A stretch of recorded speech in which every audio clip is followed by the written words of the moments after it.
सीधा रुख करेंगे कटनी का, जहां सीएम डॉक्टर मोहन यादव पत्रकारों से चर्चा कर रहे हैं।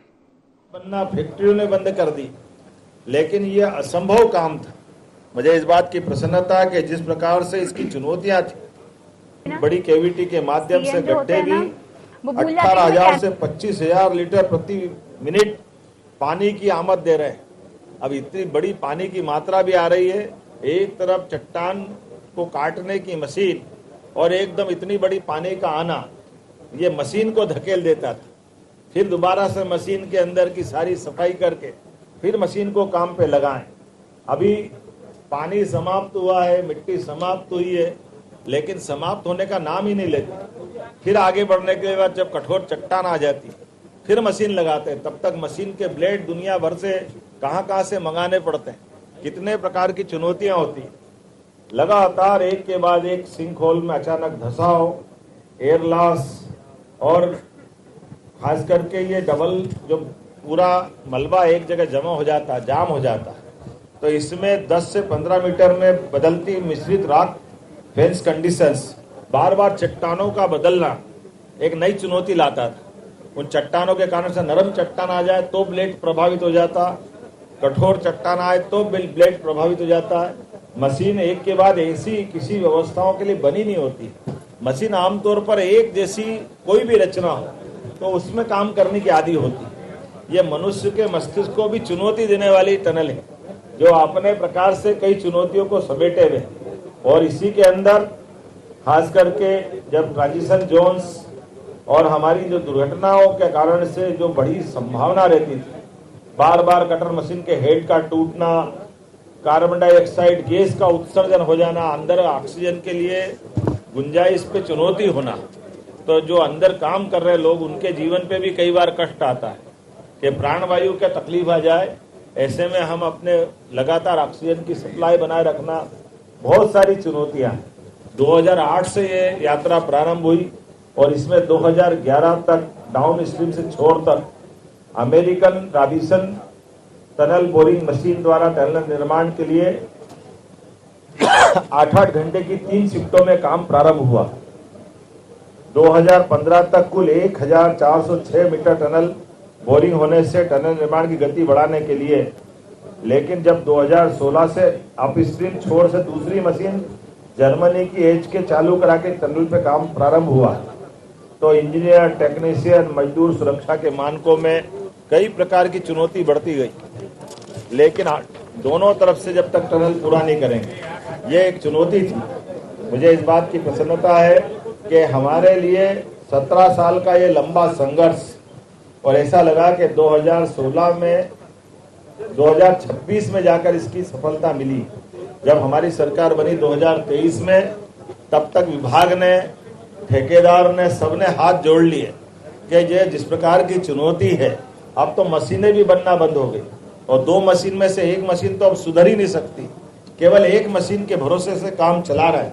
ऐसे में पुराने टेक्नीशियन को ढूंढा गया, पुराने जानकार लोगों को लगाया गया कि आप, अगर ये पैसे का सवाल नहीं है, अगर ये टनल ने काम प्रारंभ किया जिसके कारण से डाउन स्ट्रीम अप स्ट्रीम में लगभग 2.5 लाख हेक्टेयर क्षेत्र में सिंचाई का रकबा बढ़ेगा, और इस पूरे क्षेत्र में, अंचल में, हमारे लिए ये विंध्य का अंचल सब प्रकार से ऊर्जावान, उर्वरकवान है।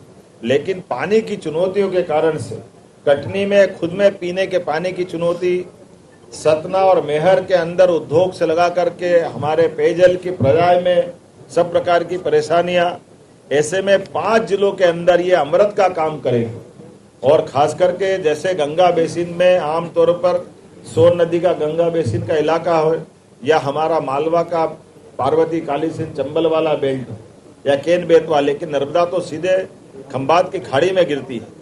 लेकिन ये वाकई विज्ञान का नया चमत्कार हुआ है कि नर्मदा जी अपने खंबात खाड़ी के परंपरागत क्षेत्र को छोड़ करके विंध्य की वैली में आज अपने प्रवास से सोन नदी के अंचल को भी हरा भरा करेगी। यहाँ के किसानों को, यहाँ के व्यापारियों को, यहाँ के उद्योगपतियों को क्षेत्र के लिए एक नया वरदान मिलने वाला है।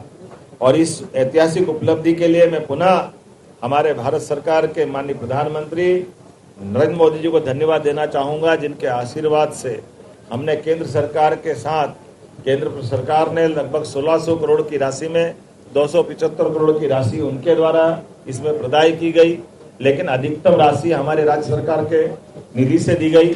लेकिन ये असंभव जैसा काम करके पूरा करने के बाद जो आज चेहरे पे खुशी दिखाई दे रही, ये गए साल तक भी लग रहा था कि ये मशीन कंपनियों ने बंद कर दी, मशीन के सुधारने वाले मैकेनिक नहीं मिल रहे हैं और चट्टानों की चुनौती समाप्त नहीं हो रही। तो ऐसा लग रहा था कि एक बड़ी आशा उम्मीद इसी टनल के साथ दफन होने की स्थिति में पहुंची थी। लेकिन मुझे इस बात की प्रसन्नता है, जब संकल्प बड़ा होता है तो परमात्मा का आशीर्वाद भी हरा भरा करता है, आनंद से सराबोर करता है। और मन की पवित्रता से किए गए काम में हमको निश्चित रूप से भगवान राम का आशीर्वाद मिलता है। ये हमारा चित्रकूट का क्षेत्र, सतना का पूरा पर्वत अंचल, विंध्य की वैली, ऐसे में पन्ना, कटनी, सतना, मैहर और रीवा 5 जिलों के अंदर क्षेत्र के लगभग हमारे 2.5 लाख से ज्यादा क्षेत्र में सिंचाई का रकबा होगा। उद्योग और पीने के गांवों के पानी की समस्या का समाधान होगा। और ये विशेषता टनल की है कि टनल नीचे जा रही है, ऊपर से नदी कटनी भी बह रही है। एक नीचे नर्मदा बह रही, दूसरी ऊपर से कटनी नदी बह रही, और ऐसी एक नहीं कई नदी नालों के नीचे पानी की धारा को बरकरार रखते हुए कटनी नदी की जो पानी की चुनौती है, नगर के अंदर पेयजल की बड़ी समस्या भी समाधान करेगी। माननीय सांसद जी विष्णुदत्त शर्मा जी, माननीय विधायक संदीप जायसवाल जी, इनके लिए, हम सब के लिए, जनप्रतिनिधियों के लिए तो जनता की आकांक्षा की पूर्ति करने के लिए ये एक मील का पत्थर साबित होगी। एक तरफ पन्ना के सभी प्रकार के, पन्ना के अंदर हमारे उद्योग धंधे से लेकर सब क्षेत्रों में नर्मदा का पानी मिलेगा।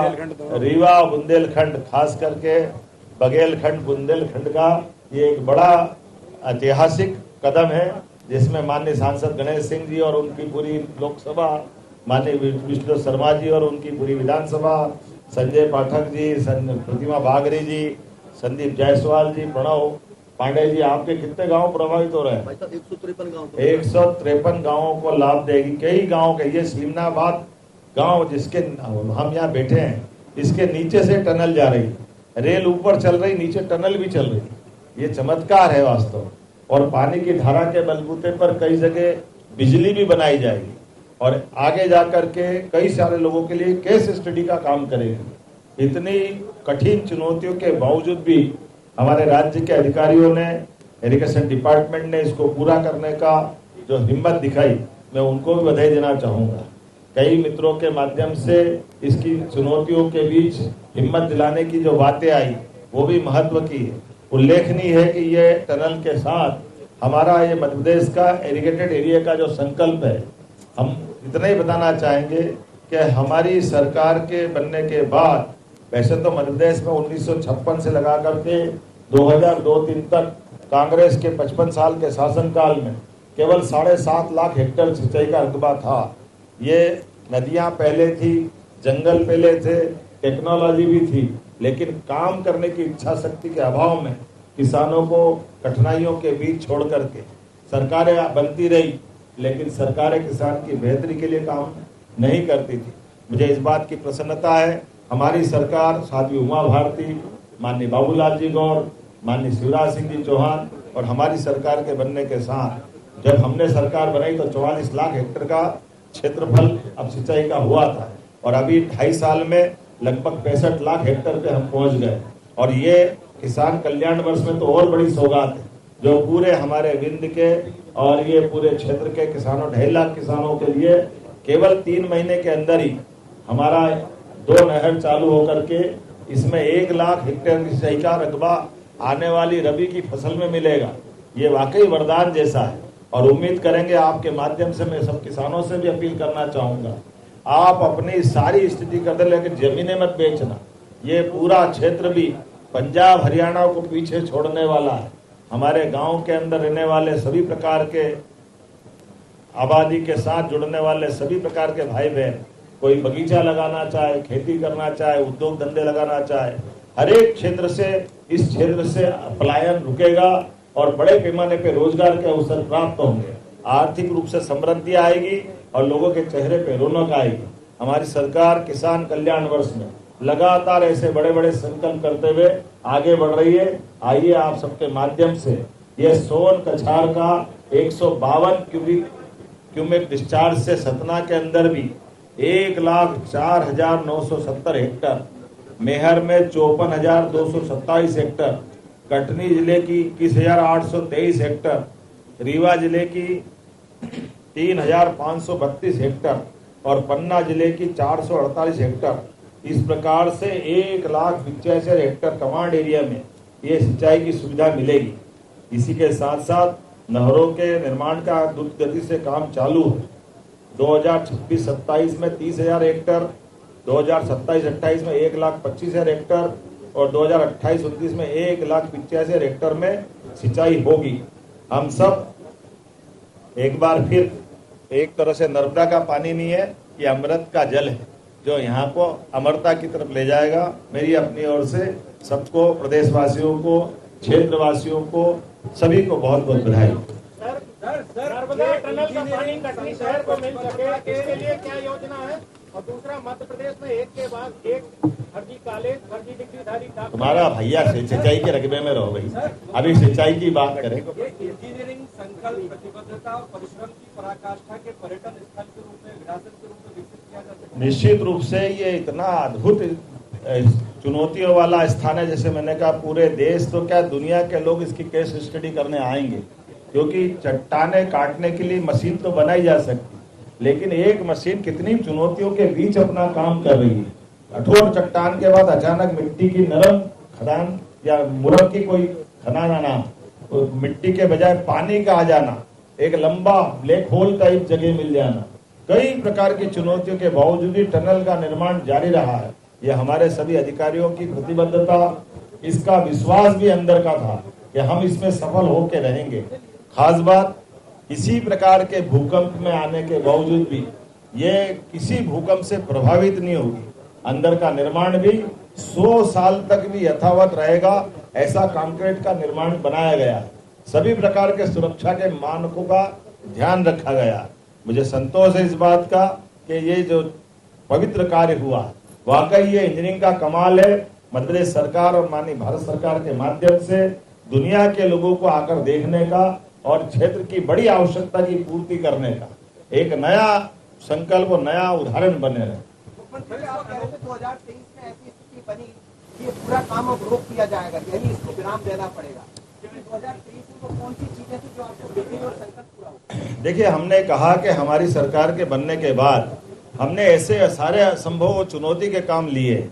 जैसे उदाहरण के लिए 2008 में कोई टेंडर अगर काम का किया गया है तो 2008 के आधार पर उसके एक समय सीमा होती है, उसकी टेक्नोलॉजी की, मशीनों की अपनी कठिनाई होती है।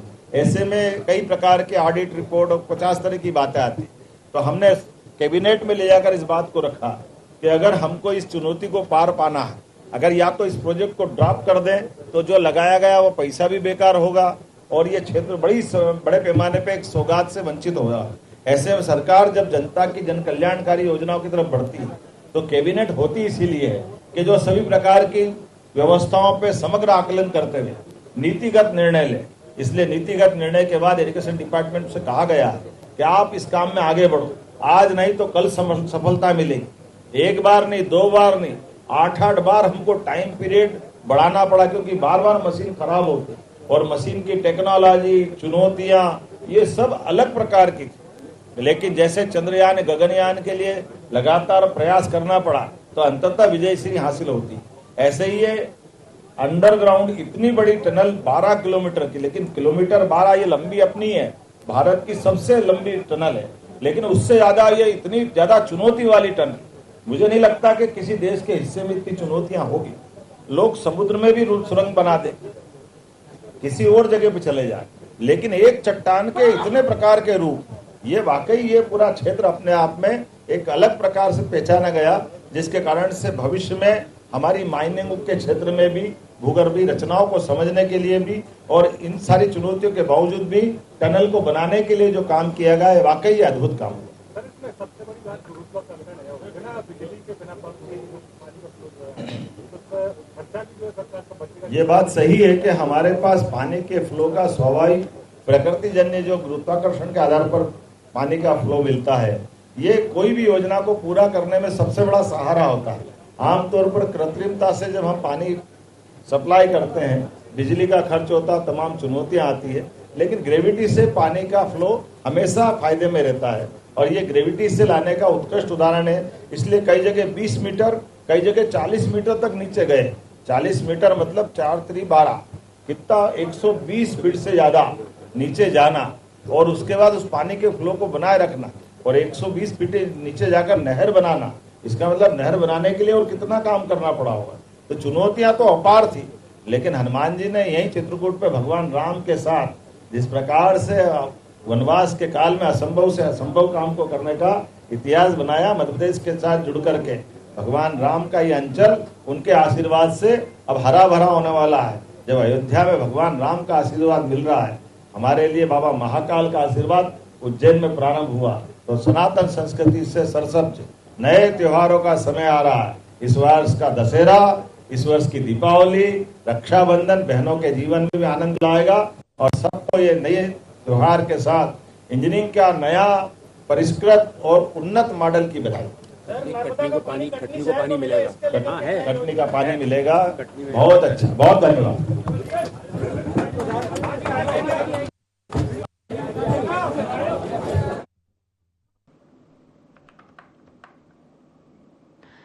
तो बता दें, सीधी तस्वीरें कटनी से, जहां सीएम डॉक्टर मोहन यादव ने इस परियोजना को लेकर जानकारी भी दी है। एक बड़ी सौगात जो अब कटनी में मिली है उसे लेकर, वाटर टनल को लेकर जो जानकारी उन्होंने दी है, साफ तौर पर देखा जा सकता है एक बड़ी सौगात अब कटनी को मिलने जा रही है।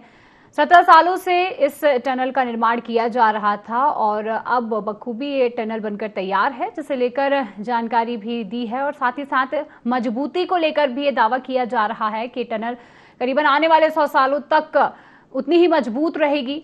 साफ तौर पर देखा जा सकता है कि इससे आसपास के गांवों को भी कहीं ना कहीं एक बड़ी मदद जो है वो मिलती नजर आएगी। 6 जिलों में इसका लाभ मिलेगा और जिसे लेकर एक बड़ी सौगात अब कटनी को दी गई है। तो आपको बता दें, सीएम डॉक्टर मोहन यादव कटनी पहुंचे हुए हैं, जहां कटनी में उन्होंने पत्रकारों से बातचीत की और बातचीत के बाद ये जानकारी दी कि ये वाटर टनल कितनी अहम हो सकती है। प्रदेशवासियों को बताएंगे।